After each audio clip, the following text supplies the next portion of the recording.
Arrête-toi, Aquilon sans vie. Et viens, vent du sud, qui réveille les amours, souffle à travers mon jardin, afin que ses parfums se répandent. Et le bien-aimé se rassasiera au milieu des fleurs.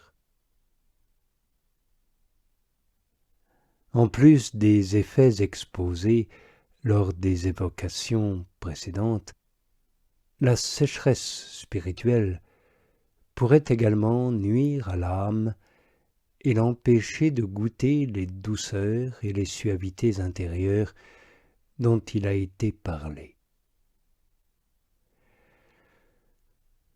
Comme elle redoute cette sécheresse, elle exprime deux pensées dans la présente strophe.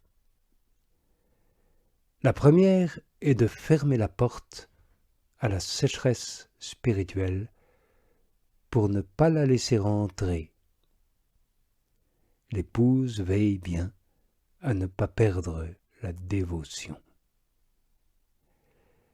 La seconde consiste à invoquer l'Esprit Saint par une prière persévérante, afin que non seulement la sécheresse spirituelle ne l'envahisse pas, mais serve de cause augmentant sa dévotion.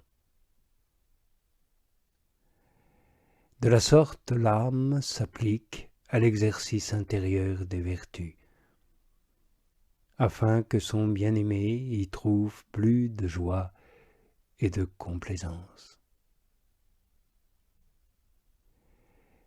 Aussi dit-elle, « Arrête-toi, Aquilon sans vie ». L'Aquilon est un vent froid et sec qui flétrit les fleurs.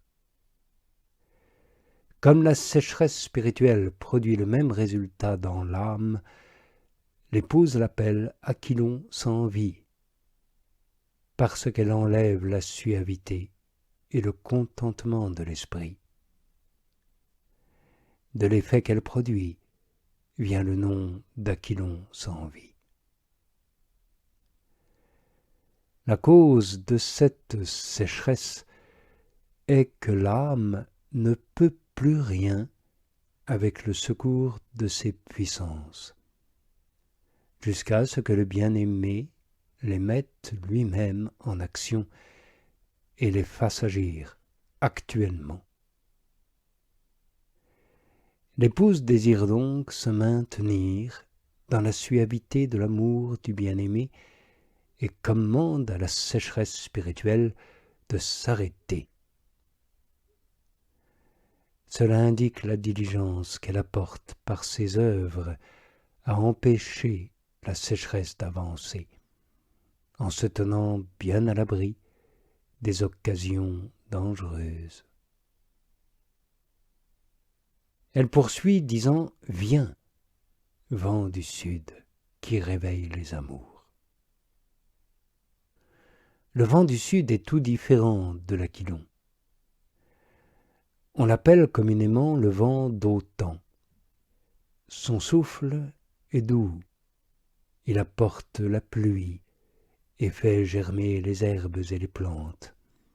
Il épanouit les fleurs et répand leurs parfums. Ce sont là autant d'effets complètement opposés à ceux de l'Aquilon. Aussi, ce vent du midi est pour l'âme le symbole de l'Esprit Saint. Il réveille les amours, dit-elle, car lorsque son divin souffle pénètre l'âme, il agit de telle sorte qu'il l'enflamme tout entière. Il la réjouit, la vivifie et réveille la volonté, porte à l'amour de Dieu ses affections qui étaient tombées et endormies. Elle peut donc bien dire qu'il réveille ses amours et ceux du bien-aimé.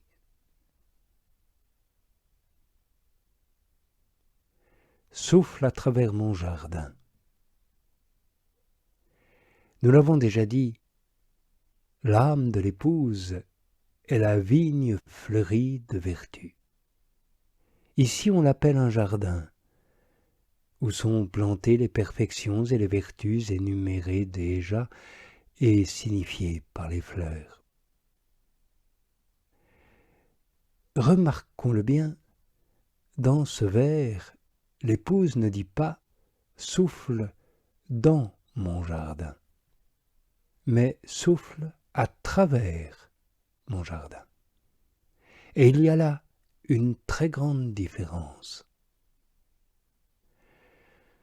Le souffle de Dieu dans l'âme, c'est l'infusion de la grâce, des dons et des vertus. Mais son souffle à travers l'âme est une touche qu'il donne aux vertus et aux perfections qu'elle possède déjà. Et cette touche les renouvelle et les meut de telle sorte qu'elles répandent les parfums les plus rares et les plus suaves, comme font les substances aromatiques que l'on remue. Si l'on touche ces vertus, elles exhalent avec abondance leur parfum qui précédemment n'était pas tel et ne se manifestait pas au même degré. Car les vertus acquises, l'âme ne les sent pas et n'en jouit pas toujours actuellement. Nous le répétons, elles sont, durant le cours de cette vie, contenues dans l'âme, comme la fleur est renfermée dans le bouton, ou comme les substances aromatiques contenues dans le bocal qui n'exhalent leur parfum que quand on les met à l'air et qu'on les remue. Parfois le Seigneur accorde de telles faveurs à l'âme, son épouse, que son esprit, en soufflant par ce jardin fleuri de l'âme, fait éclore tous les boutons où sont renfermées les vertus.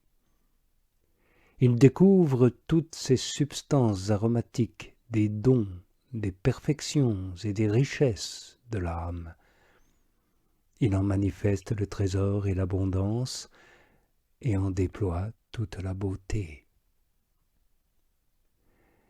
Aussi n'y a-t-il rien de plus admirable, ni de plus doux pour elle, que de contempler toute la richesse des dons qu'elle découvre en elle, et la beauté des fleurs des vertus qui sont, enfin, dans tout leur éclat, et dont chacune exhale l'arôme de suavité qui lui est particulier.